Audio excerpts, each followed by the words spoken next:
네, 이번 수사는 어디까지 왔는지 또 어떻게 흘러갈지 검찰 출입하는 권영석 기자와 조금 더 짚어보겠습니다. 자, 검찰이 어제 문 전 대통령의 딸 다혜 씨를 압수수색을 했는데 그 이유가 뭔지 먼저 좀 짚어볼까요? 네, 검찰 압수수색은 다혜 씨 가족의 태국 이주 과정을 확인하기 위해 이뤄졌습니다. 2018년 문 전 대통령의 전 사위 서모 씨가 이상직 전 의원이 실소유주인 태국항공사에 취업하면서 온 가족이 태국으로 이주합니다.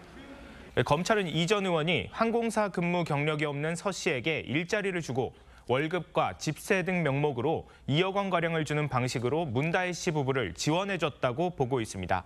이 전 의원은 관여한 적이 없다고 했는데요. 대통령 사이 서모 씨가 취업하는데 영향력을 행사한 적이 있습니까, 없습니까? 네, 없습니다. 예. 검찰의 생각은 많이 다릅니다. 이번 압수수색도 서 씨가 항공사에 취업하는 과정에 부정한 청탁이 있었던 건 아닌지 확인하기 위한 차원도 있습니다. 법원이 압수수색 영장을 내줄 정도면 수사가 꽤 진척이 된 거 아닙니까? 네, 그렇습니다. 사건 내용을 좀 정리를 먼저 해보면 2018년 3월 이상직 전 의원이 중소벤처기업진흥공단 이사장으로 임명이 됐고 넉 달 뒤 이 전 의원이 실소유주인 태국항공사에 문 전 대통령 사위였던 서 씨가 취업했습니다. 검찰은 서 씨 취업의 대가로 이 전 의원이 중진공 이사장에 임명됐다고 의심하고 있습니다. 검찰은 이 전 의원이 중진공 이사장에 사전 내정되는 등 문제가 있다는 점에 대해선 어느 정도 확인을 마쳤습니다.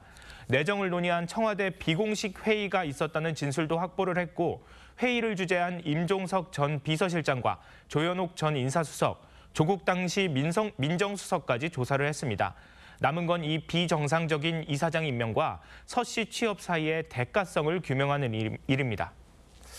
결국 최종 종착지는 문재인 전 대통령이라고 봐야 합니까? 네, 맞습니다. 문재인 전 대통령은 이 사건과 관련해서 이미 2020년에 뇌물 혐의로 고발당해서 피고발인 신분입니다. 검찰은 당초 문 전 대통령 부부가 일정한 수입이 없던 딸 다혜 씨 가족의 생활비를 지원해주다가 서 씨가 태국항공사에 취업하자 중단한 것으로 파악했습니다. 검찰은 문 전 대통령 부부가 줄 생활비를 이 전 의원이 대신 내준 거면 뇌물에 해당할 수 있다고 보고 있는 겁니다. 사건을 마무리 짓기 위해선 어떤 방식이든 문 전 대통령 조사도 불가피할 것으로 보입니다. 네, 알겠습니다. 권영석 기자, 잘 들었습니다.